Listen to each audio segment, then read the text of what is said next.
வணக்கம் welcome to ஒரு sure Tamil. நம்மளுடைய பைக்கோட மெயின்டெனன்ஸில் நம்ம நிறைய விஷயங்களை கவனிச்சாகணும். அதில் ஒரு இம்பார்ட்டண்டான ஒரு விஷயம் நம்ம பைக்கோட அந்த ஒரு டிரான்ஸ்மிஷன் சிஸ்டம், அதாங்க அந்த ஒரு செயின். இப்போதைக்கு நம்ம யூஸ் பண்ணுற மோஸ்ட் ஆஃப் தி பைக்கில் வந்து நம்மளுக்கு அந்த ஒரு மெக்கானிக்கலான அந்த ஒரு செயின் சிஸ்டம் தான் இப்போதைக்கு நம்ம நிறைய பேர் பார்த்துட்ருக்கோம். பட் இன்னும் ஒரு சில அப்ராட் மார்க்கெட்டில் நம்மளுக்கு ஷாஃப்ட் டிரைவ், அதுக்கடுத்து நம்மளுக்கு பெல்ட் டிரைவ்ன்ற மாதிரி ஒரு சில சிஸ்டம்ஸ் இருக்குது. பட் ப்ராக்டிக்கலாக பார்க்கும்போது அந்த சிஸ்டம்ஸ் பற்றி நம்ம இன்றைக்கி ஒன்றும் தெரிஞ்சுக்க போகிறதில்ல.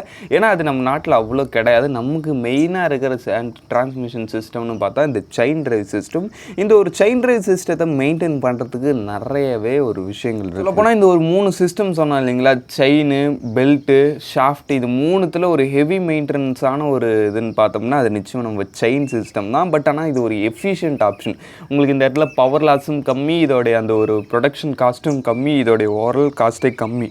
மெயின்டெனன்ஸ் மட்டும் மித்த மாடல்களை கம்பேர் பண்ணும்போது இதுக்கு கொஞ்சம் அதிகமாக இருக்கும். இப்படியாப்பட்ட மெயின்டெனன்ஸை நீங்கள் கரெக்டாக பண்ணணும்னு நினைக்கிறீங்கப்ப அதுக்கான ஒரு சரியான வீடியோவில் தான் நீங்கள் இன்றைக்கி இருக்கிறீங்க. இன்றைக்கி நம்ம இந்த வீடியோவில் இந்த ஒரு செயினோடைய ஒரு மெயின்டெனன்ஸ் பற்றி தான் இன்றைக்கி நம்ம ஒரு வீடியோ பார்க்க போகிறோம். இல்லாமல் ரீசெண்டாக நான் இந்த செயின் மெயின்டெனன்ஸில் பண்ண ஒரு தப்பையும் நான் இன்றைக்கி உங்கள் கூட ஷேர் பண்ணி அந்த ஒரு விஷயத்தை நீங்கள் பண்ணாமல் இருக்கிறதுக்கும் உங்களுக்கு யூஸ்ஃபுல்லாக ஆக்க போகிறேன்.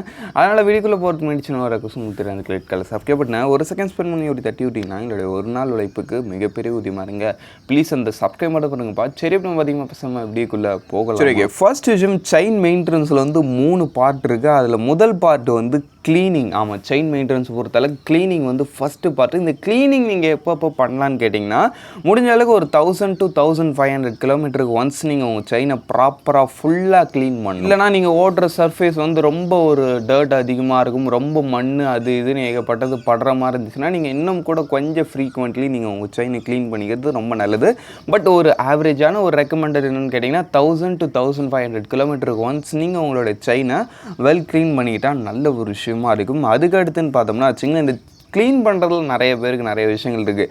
டீசல் போடலாமா, பெட்ரோல் போட்டு க்ளீன் பண்ணணுமா, கெரோசின் போட்டு க்ளீன் பண்ணலாமா, நிறைய பேர் கேட்குறீங்க. முடிஞ்ச அளவுக்கு அந்த மாதிரி ஃபியூல் ஐட்டம்ஸ் யூஸ் பண்ணுறதை தவிர்த்துங்க. ஏன்னா இப்போ வர மோஸ்ட் ஆஃப் தி பைக்ஸில் வந்து நம்மளுக்கு அந்த ஒரு ஓரிங் செயின் தான் வருது. ஆமாம், ஓரிங், எக்ஸ்ரிங், இது மாதிரி அந்த ஒரு ரப்பர் கோட்டிங் இருக்கும் நம்மளுக்கு அந்த ஒரு செயினில். அந்த ஒரு ஃப்ரிக்ஷனை குறைக்கிறதுக்காக அந்த 2 லிங்க்குக்கும் நடுவில் அந்த ஒரு ரப்பர் என்னாகும், இதை மாதிரி நம்ம பெட்ரோல் அதை மாதிரி ஒரு ஃபியூல் ஐட்டம் போட்டு நம்ம க்ளீன் பண்ணுறப்போ அது வந்து அந்த ஒரு ரப்பர் ஐட்டத்தை அஃபெக்ட் பண்ணி அதை டீக்ரேட் பண்ணிவிடும். இப்படியான செயின் உங்களுக்கு காலி ஆகிடும். இந்த ஒரு தப்பை தாங்க நான் ரீசெண்டாக பண்ணிட்டேன். ஆமாங்க, டீசல் போட்டு வாஷ் பண்ணால் எதுவும் ஆகாத நிறைய பேர் சொன்னாங்க. பட் கம்பெனியில் கேட்டால் அது மாதிரி நீங்கள் பண்ணதுனால தான் உங்களுடைய செயின் ஸ்ப்ராக்கெட் வந்து இப்போ வேஸ்ட் ஆகிடுச்சு. ஆமாம், செயின் ஸ்ப்ராக்கெட் என்னுடைய பைக்கில் வந்து ரீசெண்டாக நான் அடிக்கடி டீசல் போட்டு கழுதுனால அது வந்து வீணாயிடுச்சுன்னு அவங்க சொல்கிறாங்க.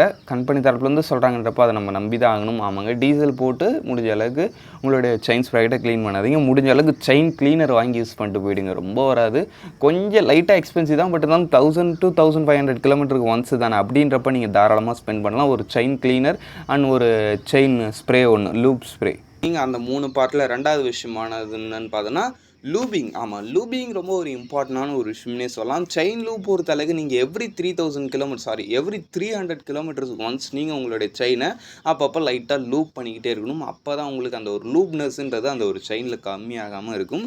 அப்படின்றப்ப நிச்சயமாக லூப் ஸ்ப்ரே உங்களுக்கு நிச்சயமாக தேவைப்படும். நீங்கள் ஆயில் யூஸ் பண்ணலாமா, வேறு எதாவது யூஸ் பண்ணலாமான்னு கேட்டிங்கன்னா யூஸ் பண்ணலாம். பட் இருந்தாலும் ஒரு செயின் லூப் யூஸ் பண்ணால் ரொம்ப ஒரு பெட்டராக இருக்குன்றது என்னுடைய ஒரு சஜஷன். சப்போஸ் இது வந்து அந்தளவுக்கு பெரிய மாடல் வண்டிலாம் கிடையாது, இந்த வந்து நார்மலான வெஹிக்கிள் தான், அதில் எனக்கு ஓரிங் அதை மாதிரி எந்த விஷயங்களும் வரலன்றப்ப நீங்கள் நிச்சயமாக நார்மலான விஷயங்களே யூஸ் பண்ணிக்கலாம். அதே எந்த விஷயமும் அஃபெக்ட் ஆகாது. அதுக்கு அடுத்த விஷயம் ஓவரலாக ஒரு செயின் ஸ்ப்ராக்கெட்டோட அந்த ஒரு 3வது விஷயம் என்னென்னு பார்த்தோம்னா அந்த ஒரு செயின் ஸ்லாங். ஆமாங்க, எவ்ரி 1000 கிலோமீட்டருக்கு ஒன்ஸோ இல்லை 500 கிலோமீட்டருக்கு ஒன்ஸோ அது வந்து உங்களுடைய வெஹிக்கிள்லேயே போட்டிருக்கும்.